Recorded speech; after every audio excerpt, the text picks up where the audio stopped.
Xo'sh, tanlovni qanday hal qilamiz? Qoidali. Ishontirib aytaman, sen adashmaysan. Bu bir tomonlama qirg'in bo'ladi.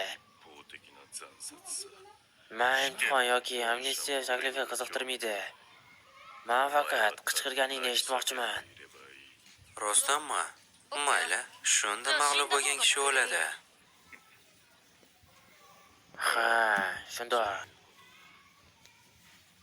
Men seni taningni parcha qilib tashlayman.